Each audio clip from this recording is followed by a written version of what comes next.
Members of the Presidency, authorities, distinguished guests.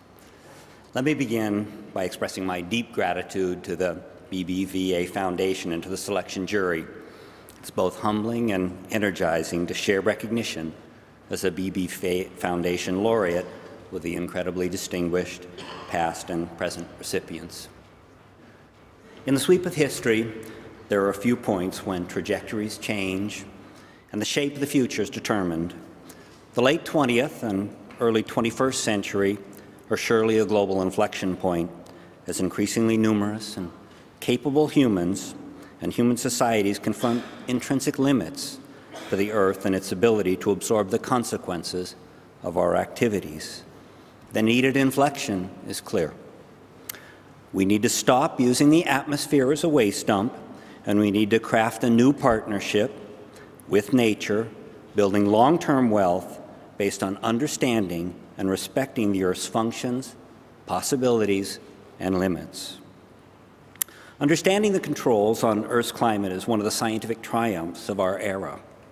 The basics are well established, but the system is complex.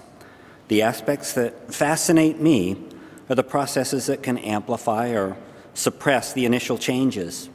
A system this complex demands a highly integrated approach. That's why I've invested so much in the discipline of global ecology, and it benefits tremendously from careful scientific assessments, especially those of the Intergovernmental Panel on Climate Change, or the IPCC. For more than 10 years, I've had the privilege of helping coordinate the work of the IPCC. Fittingly, I was at an IPCC meeting when I received the call from Bjorn Stevens and the BBVA Foundation jury. As always, at important meetings, I had my phone muted in my briefcase. It was a bad decision. So Bjorn made contact with me by calling a colleague in the intense atmosphere of the IPCC meeting with a borrowed phone. Getting me to understand what was happening was chaotic, slow, and really funny. At the IPCC meeting, it was humbling to realize that any of the other participants might appropriately be recognized with the award, noting that most might contemplate whether he or she deserved it at least as much as me, added a twist of irony. But it also brought me quickly back to the recognition that even though the practice of science is often solitary, the advance of science is always the product of a large community. Personally, I've had the great good fortune of working in a community that's wise, supportive, and generous. My parents deserve credit for always encouraging me to pursue the objectives I consider most important. My son Russell and daughter Teresa, who's here, cheerfully tolerated the strange hours, weird travel, and bohemian lifestyle. Throughout my career, I've had the wonderful privilege of working with colleagues who paved the road to the future and showed me where the road is headed.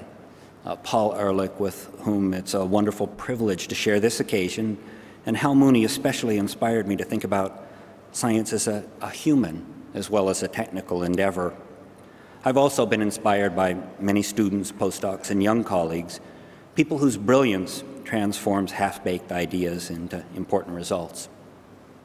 And most important, my wife, Nona, has shared and shaped my entire scientific venture. It's fabulous to be able to discuss every step and every decision with a colleague who's smart, an integrator attuned to moral and ethical issues.